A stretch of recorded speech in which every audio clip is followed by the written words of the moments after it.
untuk mengantarkan surat panggilan kedua untuk Habib Rizik Syihab.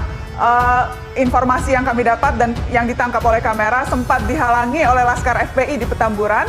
Sempat juga ada teriakan-teriakan pengusiran. Kenapa?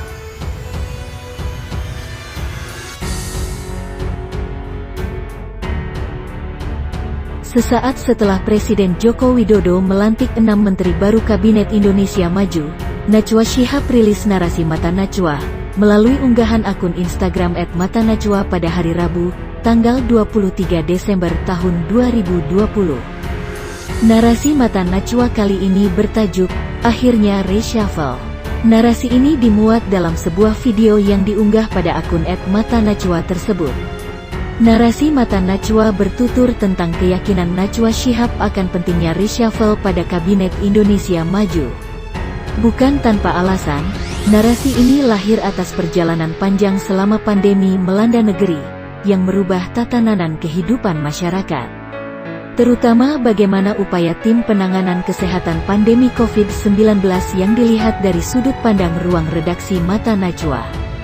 Sebagaimana dikutip mantrasukabumi.com dari unggahan Instagram pada akun @matanajwa, Rabu, tanggal 23 Desember tahun 2020.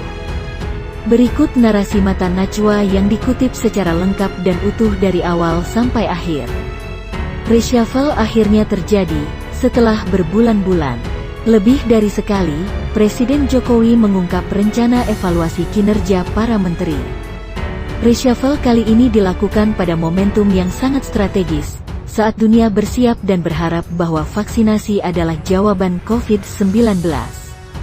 Sekian lama pandemi mengobrak-ngabrik kehidupan manusia, tapi kita masih juga berurusan dengan problem-problem yang sama. Lebih sialnya lagi, korupsi, kok ia tetap berlangsung seperti biasa. Sedang pandemi atau tidak, pada penggarong jalan terus saja. Kita bisa berharap reshuffle ini sinyal betapa Presiden ingin membereskan pandemi dengan cara-cara baru, sebab cara lama hanya memantik dan terbukti tidak sangkil dan mangkus. Meremehkan dan menganggap enteng, bermain mata dengan pseudosains, komunikasi dan transparansi yang buruk, serta sikap serba menyalahkan warga, sudah seharusnya di-stop di sini saja. Jelas berat jika vaksinasi dilakukan para penanggung jawab yang kadung afkir, yang terlanjur kehilangan kepercayaan publik. Tahapan penting ini perlu pendekatan baru, itu pesan yang jelas ditunjukkan dalam reshuffle ini. Menteri Kesehatan juga menteri-menteri lain, punya tanggung jawab sangat besar. Berhasil tidaknya vaksinasi akan menentukan nasib sektor lain yang terlanjur porak-poranda sepanjang 2020. Tak pernah terjadi dalam sejarah Republik, Presiden dan kabinetnya dikejar dengan target dan beban yang skalanya semasif ini.